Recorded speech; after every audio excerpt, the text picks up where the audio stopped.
जिला जनसंपर्क कार्यालय पन्ना से प्राप्त समाचार विस्तार से। मिलावटी खाद्य पदार्थों के विरुद्ध करें प्रभावी कार्रवाई। कलेक्टर जिला सलाहकार समिति की बैठक में कलेक्टर ने दिए निर्देश।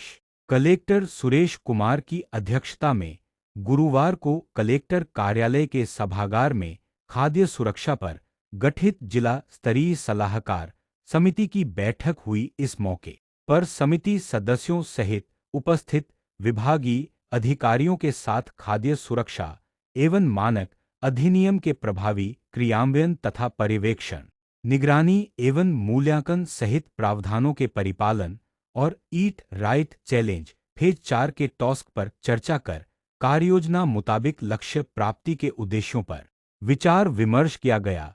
जिला स्तरीय समिति की बैठक में पुलिस अधीक्षक साईं कृष्ण एस थोटा, जिला पंचायत सीओ उमराव सिंह मरावी सहित मुख्य चिकित्सा एवं स्वास्थ्य अधिकारी डॉक्टर एस के त्रिपाठी, खाद्य सुरक्षा अधिकारी राजेश कुमार राय, जिला आपूर्ति अधिकारी एवं अन्य संबंधित विभागों के अधिकारीगण व समिति सदस्य मौजूद रहे। बैठक में उपस्थितजनों से खाद्य सुरक्षा अधिनियम के क्रियान्वयन के संबंध में आवश्यक सुझाव प्राप्त किए गए। साथ ही वर्ष 2025 में जनवरी एवं फरवरी माह में की गई कार्यवाही के बारे में अवगत कराया गया। बताया गया कि खाद्य सुरक्षा प्रशासन की टीम द्वारा 2 माह में खाद्य प्रतिष्ठानों से 33 लीगल नमूने प्राप्त किए गए। जांच में 2 अमानक स्तर के सैंपल पाए गए। अपर कलेक्टर न्यायालय में 46 लंबित प्रकरणों तथा सीजेएम कोर्ट में 2 लंबित प्रकरणों में कार्यवाही प्रक्रियाधीन है। टीम द्वारा जागरूकता शिविर के माध्यम से आमजनों को जागरूक भी किया गया है। साथ ही चलित खाद्य प्रयोगशाला के माध्यम से 71 नमूने भी लिए गए। जिला कलेक्टर ने बैठक के अवसर पर शासकीय उचित मूल्य दुकानों, आबकारी दुकान एवं भंडार गृह, मध्याह्न भोजन के स्वसहायता समूह तथा मेस संचालन करने वाले छात्रावासों के एमपी ऑनलाइन के माध्यम से पंजीयन व लाइसेंस के लिए आवेदन करने तथा प्राधिकृत अधिकारी द्वारा समय सीमा में लाइसेंस जारी करने के निर्देश दिए। एक स्थल पर 20 स्थायी दुकानों के माध्यम से ईट राइट चैलेंज प्रतियोगिता के तहत स्थल को क्लीन स्ट्रीट फूड हब के रूप में विकसित करने तथा जिले के प्रत्येक नगरीय निकायों में अनिवार्य रूप से एक क्लीन स्ट्रीट फूड हब तथा clean fresh fruit and vegetable market के रूप में स्थल का चिन्हांकन करने के लिए खाद्य सुरक्षा प्रशासन से समन्वय के निर्देश दिए। इसी तरह नवोदय विद्यालय और अस्पताल चौराहा पन्ना स्थित दीनदयाल रसोई एवं विकासखंड स्तरीय शासकीय अस्पताल परिसर को भी ई राइट कैंपस के रूप में विकसित करने की कार्यवाही के लिए कहा। उन्होंने खाद्य प्रतिष्ठानों की हाइजीन रेटिंग प्रतियोगिता की अन्य गतिविधियों, हर शहरी क्षेत्र में बच्चों को गर्म पका भोजन उपलब्ध कराने के लिए जरूरी प्रबंध सहित सीएमओ को निकाय क्षेत्र में संचालित अंडा, मांस, मछली की दुकानों के उचित व्यवस्थापन, एनओसी जारी करने सहित एफएसएसएआई पंजीयन कराने के लिए भी निर्देशित किया। खाद्य सुरक्षा अधिकारी द्वारा अवगत कराया गया कि छोटे खाद्य व्यापारियों को 100 रुपये का शुल्क अदा कर पंजीयन करवाना अनिवार्य है, जबकि बड़े कारोबारकर्ताओं को पोर्टल के जरिए ऑनलाइन आवेदन कर लाइसेंस प्राप्त करना आवश्यक है। टीबी मुक्त ग्राम पंचायतों को किया पुरस्कृत। राष्ट्रीय क्षय उन्मूलन कार्यक्रम अंतर्गत गत दिवस जिले की टीबी मुक्त ग्राम पंचायतों को पुरस्कृत किया गया। कलेक्टर सुरेश कुमार की अध्यक्षता में कलेक्ट्रेट सभाकक्ष में आयोजित कार्यक्रम में वर्ष 2024 में जिले की टीबी मुक्त 34 ग्राम पंचायतों के सरपंच एवं सचिव को राष्ट्रपिता महात्मा गांधी की प्रतिमा एवं प्रमाण पत्र प्रदान कर सम्मानित किया गया। इस मौके पर मुख्य चिकित्सा एवं स्वास्थ्य अधिकारी डॉक्टर एस के त्रिपाठी एवं जिला क्षय अधिकारी डॉक्टर जितेंद्र कुमार यादव भी उपस्थित रहे। जिले के अजयगढ़ ब्लॉक की 8 ग्राम पंचायतें, पन्ना ब्लॉक की 10 ग्राम पंचायतें, गुनौर ब्लॉक की 3 ग्राम पंचायत ने पवी ब्लॉक की 4 ग्राम पंचायतें और शाहनगर ब्लॉक की 12 ग्राम पंचायतों को पुरस्कृत किया गया। अजयगढ़ विकासखंड की 15 ग्राम पंचायत का चयन सिल्वर श्रेणी में, जबकि शेष पंचायतों का चयन ब्रांज श्रेणी में किया गया है। सांसद ने शहरी भूमिहीन गरीब परिवारों को पीएम आवास योजना के लाभ के लिए रखी मांग। सांसद विष्णुदत्त शर्मा ने गुरुवार को लोकसभा में शहरी भूमिहीन गरीब परिवारों को प्रधानमंत्री आवास योजना शहरी का लाभ प्रदान करने के संबंध में मांग रखी। भारत सरकार के आवासन और शहरी कार्य मंत्रालय द्वारा नगरीय क्षेत्र में पात्र व्यक्तियों को आवास सुविधा उपलब्ध कराने के उद्देश्य से पीएमएवाई योजना का क्रियान्वयन किया जा रहा है।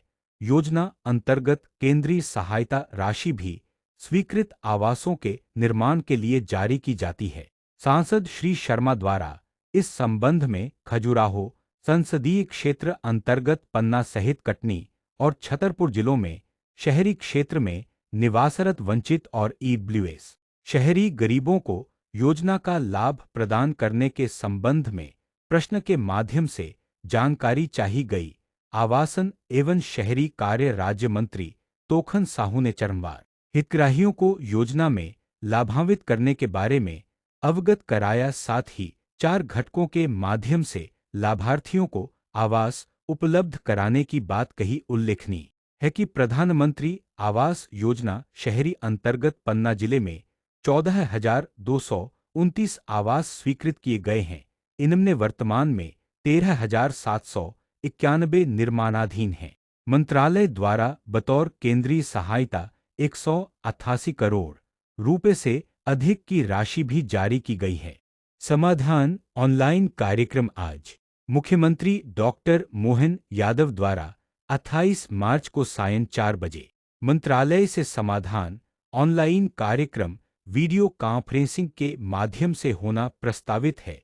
समाधान ऑनलाइन कार्यक्रम में जल गंगा संवर्धन अभियान, डूबने की दुर्घटनाओं को रोकने के संबंध में तथा कानून व्यवस्था एवं राजस्व के विषयों पर चर्चा की जाएगी। स्कूल चले हम अभियान 1 से 4 अप्रैल तक। नवीन शिक्षण सत्र वर्ष 2025-26 की शुरुआत 1 अप्रैल से स्कूल चले हम अभियान के रूप में की जाएगी। अभियान के दौरान 1 से 4 अप्रैल 2025 तक प्रतिदिन शालाओं में कार्यक्रम आयोजित होंगे। इस संबंध में स्कूल शिक्षा विभाग ने सभी जिला कलेक्टर्स और जिला शिक्षा अधिकारियों को दिशानिर्देश जारी किए हैं। अभियान के दौरान सरकारी स्कूलों में विद्यार्थियों के नामांकन पर विशेष ध्यान दिया जाएगा। स्कूल चले हम अभियान का राज्य स्तरीय कार्यक्रम मुख्यमंत्री डॉक्टर मोहन यादव की उपस्थिति में होगा, जबकि जिले के प्रभारी मंत्री जिला स्तरीय प्रवेशोत्सव कार्यक्रम में शामिल होंगे। यह कार्यक्रम चयनित शाला में होगा। कार्यक्रम में सांसद, विधायक एवं अन्य जनप्रतिनिधि भी शामिल होंगे। उपस्थित छात्र छात्राओं को निःशुल्क पाठ्य पुस्तकें वितरित की जाएंगी। ग्राम और बसाहट के शाला से बाहर रहे चिन्हित बच्चों का शाला में नामांकन कराया जाएगा। बच्चों के अभिभावकों का शाला स्तर पर स्वागत किया जाएगा। कक्षा 1 से 8 तक सभी शालाओं में 1 अप्रैल को बालसभा का आयोजन किया जाएगा। इस दिन शालाओं में विशेष भोजन की व्यवस्था भी की गई है। भविष्य से भेंट कार्यक्रम। स्कूल चले हम अभियान के दूसरे दिन शालाओं में भविष्य से भेंट कार्यक्रम होगा। इस कार्यक्रम में समाज के विभिन्न क्षेत्रों के प्रसिद्ध, प्रबुद्ध और सम्मानित व्यक्तियों को एक प्रेरक की भूमिका में विद्यार्थियों से भेंट के लिए आमंत्रित किया जाएगा। इसी दिन स्थानीय स्तर पर विशेष उपलब्धियां हासिल करने वाले खिलाड़ी, साहित्यकार, कलाकार, मीडिया संचार मित्रों, पुलिस अधिकारी, राज्य शासन के अधिकारी को विशेष रूप से आमंत्रित किया जाएगा। आमंत्रित अतिथि उपस्थित बच्चों को पढ़ाई के महत्व और प्रेरणादायी कहानियां सुनाएंगे। इस दौरान सामाजिक संस्था एवं आमंत्रित व्यक्ति स्वेच्छा से विद्यार्थियों को शाला उपयोगी वस्तुएं भेंट कर सकेंगे। जिला कलेक्टर को जिले के प्रथम एवं द्वितीय श्रेणी के अधिकारियों को किसी एक शाला में जाकर एक कालखंड में बच्चों के साथ संवाद करने के भी निर्देश दिए गए हैं। सांस्कृतिक एवं खेलकूद गतिविधियां। स्कूल चले हम अभियान के अंतर्गत 3 अप्रैल को शाला स्तर पर पालकों के साथ सांस्कृतिक एवं खेलकूद की गतिविधियां आयोजित की जाएंगी। इसका उद्देश्य पालकों का विद्यालय से जुड़ाव करना है। इसी दिन शाला में उपस्थित पालकों को शैक्षणिक स्टाफ द्वारा राज्य सरकार की स्कूल शिक्षा से जुड़ी सरकारी योजनाओं की जानकारी दी जाएगी। पिछले शैक्षणिक सत्र में जिन विद्यार्थियों की 85% से अधिक उपस्थिति रही है, उनके पालकों को सभा में सम्मानित किया जाएगा। हार के आगे जीत। स्कूल चले हम अभियान के अंतर्गत 4 अप्रैल को ऐसे छात्रों को चिन्हित किया जाएगा जो किन्हीं वजहों से कक्षोन्नति प्राप्त करने में असफल हो गए हैं। पालकों को इन बच्चों की आगे की पढ़ाई के लिए समझाइश दी जाएगी। उन्हें बताया जाएगा कि असफल होने के बाद भी लगातार प्रयास से अच्छा भविष्य तैयार किया जा सकता है। इसी दिन शाला प्रबंधन और विकास समिति की बैठक भी होगी। बैठक में नए शैक्षणिक सत्र में ऐसे बच्चों पर विशेष रूप से चर्चा की जाएगी जिनका शालाओं में नामांकन नहीं हो पाया है। समिति के सदस्य अपने विद्यालयों में 100% बच्चों के नामांकन की कोशिश करेंगे और वार्षिक कार्ययोजना बनाकर उसके क्रियान्वयन पर चर्चा करेंगे। अंतिम चयन सूची जारी। जिला कार्यक्रम अधिकारी कार्यालय द्वारा जिला स्तरीय चयन समिति के अनुमोदन उपरांत आंगनबाड़ी सहायिका के रिक्त 3 पदों पर भर्ती के लिए अंतिम चयन सूची जारी की गई है। बाल विकास परियोजना पवी अंतर्गत आंगनबाड़ी केंद्र पटौरी में सहायिका पद पर संध्या आदिवासी एवं आंगनबाड़ी केंद्र नारदपुर में देवकी सिंह का अंतिम रूप से चयन हुआ है। इसी तरह अजयगढ़ परियोजना अंतर्गत आंगनबाड़ी केंद्र चौकनपुरवा में सुधा यादव सहायिका पद पर अंतिम रूप से चयनित हुई हैं। जल गंगा संवर्धन अभियान। जिले में अभियान के क्रियान्वयन के संबंध में बैठक आज। शासन के निर्देशानुसार इस वर्ष जल गंगा संवर्धन अभियान 30 मार्च से 30 जून 2025 तक संचालित किया जाएगा। 3 माह तक आयोजित होने वाले अभियान का शुभारंभ रविवार को नदी अथवा जल स्रोत के समीप होगा। शासन के निर्देशों के अनुक्रम में अभियान के पूर्व आवश्यक तैयारी के लिए जिला कलेक्टर की अध्यक्षता में शुक्रवार 28 मार्च को कलेक्ट्रेट सभाकक्ष में दोपहर 3 बजे बैठक आयोजित की गई है। जिला पंचायत सीईओ उमराव सिंह मरावी द्वारा सर्व संबंधित अधिकारियों से बैठक में आवश्यक जानकारी के साथ उपस्थित रहने का आग्रह किया गया है। पुराने दस्तावेजों का होगा विनिष्टीकरण। मुख्य खंड चिकित्सा अधिकारी सामुदायिक स्वास्थ्य केंद्र देवेंद्रनगर डॉक्टर अभिषेक कुमार जैन द्वारा समस्त नागरिकों को सामुदायिक स्वास्थ्य केंद्र देवेंद्रनगर अंतर्गत वर्ष 2014 से 2019 तक की अवधि के आपातकालीन वार, भर्ती वार, प्रयोगशाला कक्ष, मैटरनिटी वार एवं कुष्ठ रोग विभाग के विभिन्न पुराने दस्तावेजों के विनिष्टीकरण कार्यवाही के संबंध में सूचित किया गया है। जबकि कार्यालय कक्ष के वर्ष 2019 के पूर्व वर्ष के दस्तावेज विनिष्टीकरण किए जाएंगे। सामुदायिक स्वास्थ्य केंद्र के विभिन्न वार एवं शाखाओं के दस्तावेजों के खराब होने एवं वर्तमान में उपयोग न होने के कारण उक्त कार्यवाही की जाएगी। इस संबंध में आमजन किसी भी प्रकार की जानकारी के लिए कार्यालय समय में मुख्य खंड चिकित्सा अधिकारी कार्यालय देवेंद्रनगर में संपर्क कर सकते हैं। 30 मार्च से प्रारंभ होकर 30 जून तक चलेगा जल गंगा संवर्धन अभियान। पंचायत एवं ग्रामीण विकास, जल संसाधन सहित 12 से अधिक विभागों की अभियान में होगी सहभागिता।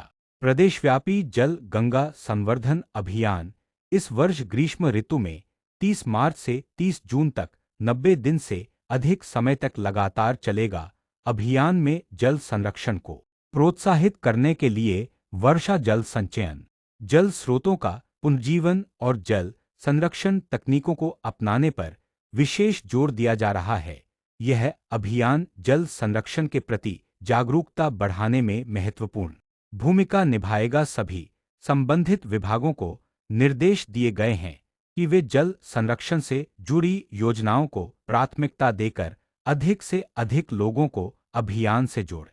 जल गंगा संवर्धन अभियान जल संकट को खत्म करने और भावी पीढ़ियों के लिए जल सुरक्षा सुनिश्चित करने में मील का पत्थर सिद्ध होगा। पंचायत एवं ग्रामीण विकास विभाग के जल संवर्धन अभियान में जल संसाधन, नर्मदा घाटी विकास प्राधिकरण, पर्यावरण विभाग, नगरीय विकास एवं आवास, लोक स्वास्थ्य यांत्रिकी, स्कूल शिक्षा उद्यानिकी एवं कृषि सहित 12 से अधिक अन्य विभाग एवं प्राधिकरण साथ मिलकर जल संरचनाओं के जीर्णोद्धार के कार्य करेंगे। अभियान की थीम जन सहभागिता से जल स्रोतों का संवर्धन एवं संरक्षण रखी गई है। अभियान में विभिन्न गतिविधियां जैसे पौधरोपण, जल स्रोतों का पुनर्जीवन, ग्रामीण क्षेत्रों में जल संरक्षण जागरूकता कार्यक्रम चलाने, स्कूलों में बच्चों को जल संरक्षण के प्रति जागरूक करने, ग्रामीण क्षेत्रों में तालाब, नदियों पर छोटे बांध निर्माण एवं नदियों के संरक्षण के लिए जलधारा के आसपास फलदार पौधों के रोपण और जैविक खेती को प्रोत्साहित करने, ग्रामीण और शहरी क्षेत्रों के प्रमुख चौराहों पर प्याऊ की व्यवस्था करने के निर्देश दिए गए हैं। सभी नागरिकों से भी अपील की गई है कि वे जल संरक्षण की दिशा में सक्रिय योगदान दें और अभियान के दौरान इसे जन आंदोलन बनाएं। जल गंगा संवर्धन अभियान में होंगे कई महत्वपूर्ण कार्य। पंचायत स्तर पर तालाबों के निर्माण, वन्य जीवों के लिए वन क्षेत्र और प्राणी उद्यानों में जल संरचनाओं के पुनर्विकास के कार्य किए जाएंगे। लघु एवं सीमांत किसानों के लिए नए खेत व तालाब बनाए जाएंगे। ऐतिहासिक, सांस्कृतिक एवं धार्मिक महत्व के तालाबों, जल स्रोतों एवं देवालयों में कार्य किए जाएंगे। पंचायत एवं ग्रामीण विकास विभाग नए तालाबों का निर्माण करेगा।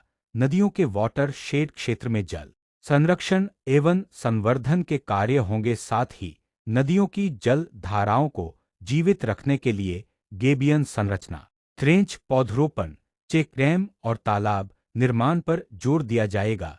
ग्रामीण क्षेत्रों में पानी चौपाल आयोजित होंगी। स्थानीय लोगों को जल संरचनाओं के रखरखाव की जिम्मेदारी सौंपी जाएगी। प्रत्येक गांव से 2 से 3 महिला पुरुष का चयन कर जलदूत भी तैयार किए जाएंगे। सीवेज का गंदा पानी जल स्रोतों में न मिले, इसके लिए सोख पिट निर्माण को प्रोत्साहित किया जाएगा। नहरों के संरक्षण, जलाशयों से रिसाव रोकने, तालाबों की पिचिंग, बैराज मरम्मत कार्य होंगे। नगरीय विकास एवं आवास विभाग भी जल संरचनाओं के संवर्धन का कार्य करेगा। नहरों को मार्क कर विलेज मैप पर शासकीय नहर के रूप में अंकित किया जाएगा। बांध तथा नहरों को अतिक्रमण मुक्त कराया जाएगा। लंबी नहर प्रणाली के सफाई कार्य भी होंगे। फ्लशबार की मरम्मत कार्य किए जाएंगे। स्लूस वेल की सफाई कार्य भी इसी अभियान के दौरान होंगे। जल सम्मेलन, जल परंपराओं पर आख्यान, चित्र प्रदर्शनी समेत विभिन्न आयोजन किए जाएंगे।